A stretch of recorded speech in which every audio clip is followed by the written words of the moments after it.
आदिवासी महिला की घर पर हुई डिलीवरी, सिविल अस्पताल पहुंचने से पहले ही महिला ने तोड़ा दम, स्वास्थ्य विभाग के मैदानी अमले पर खड़े हुए सवाल। अशोकनगर जिले में आदिवासी क्षेत्र में स्वास्थ्य सुविधाएं भगवान भरोसे नजर आ रही हैं। अभी पिछले दिनों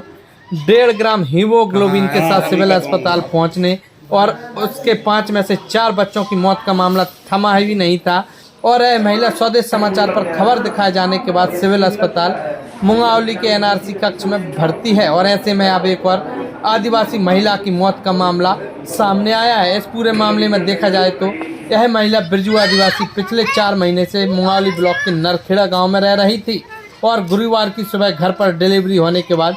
तबीयत खराब होने के बाद परिजन जब तक इसको सिविल अस्पताल मुंगावली ले जाते, इसने रास्ते में ही दम तोड़ दिया, जिसके बाद यह लोग नवजात बच्ची को अपने साथ लेकर चले गए। फिलहाल इस पूरे मामले में बीएमओ ने स्वास्थ्य विभाग के मैदानी अमले को नोटिस दिया और स्पष्ट कहा है कि आपकी लापरवाही स्पष्ट उजागर हो रही है। अब देखना होगा कि नोटिस के बाद क्या कार्रवाई की जाती है या सिर्फ हमेशा की तरह खाना पूर्ति की जाती रहेगी। स्वास्थ्य विभाग द्वारा आदिवासी क्षेत्र में बेहतर स्वास्थ्य सुविधाएं मिल सके, इसलिए गांव-गांव में आशा कार्यकर्ताओं के साथ साथ सेक्टर में सीएचओ की नियुक्ति की गई है। और यदि अशोकनगर जिले में आदिवासी क्षेत्रों में मिल रही स्वास्थ्य सुविधाओं के बारे में बात की जाए तो कहीं ना कहीं एक बड़ा सवाल खड़ा बस होता दिखाई दे रहा है। यदि बात की जाए सिविल अस्पताल मुंगावली में तो बीते 15 अगस्त को एक आदिवासी महिला पहुंची थी जिसमें मात्र 1.5 ग्राम हीमोग्लोबिन था और उसके बाद उसे जिला अस्पताल रेफर किया गया था और 6 दिन भर्ती रखने के बाद उसको डिस्चार्ज किया जाता है और 2 दिन बाद उसके नवजात की मौत हो जाती है। तो कहीं ना कहीं में एक सवाल अभी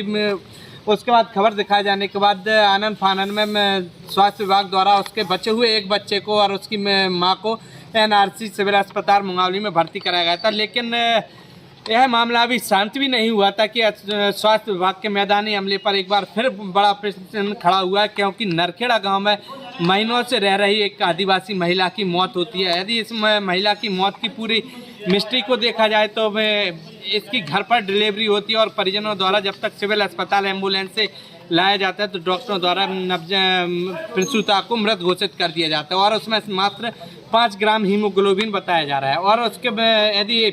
प्रसूता की मौत के बाद जो नवजात था उसको भी परिजन अपने साथ ले गए हैं। साथ ही साथ यदि आंगनबाड़ी में और महिला बाल विकास की लापरवाही की बात की जाए तो इस पूरे मामले में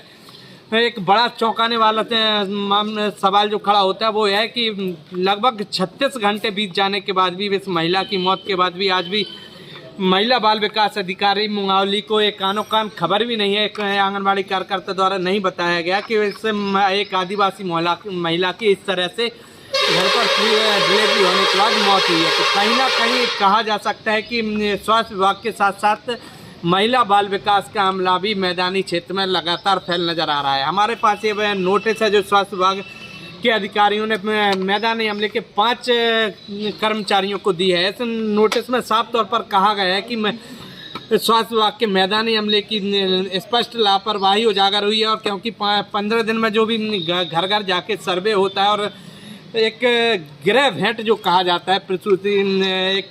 गर्भवती महिला से, वो किसी भी कर्मचारी द्वारा नहीं की गई है। उसके बाद इस गर्भवती की मौत के बाद बीएमओ ने ये 5 कर्मचारियों को नोटिस दिए हैं। तो कहीं ना कहीं कहा जा सकता है कि स्वास्थ्य विभाग के मैदानी अमले की एक बड़ी लापरवाही सामने हुई है और लगातार आदिवासी क्षेत्र से ऐसी घटनाएं सामने आ रही हैं जो कहीं ना कहीं स्वास्थ्य विभाग के साथ साथ महिला बाल विकास के दावों की भी पोल खोलने के लिए काफ़ी हैं।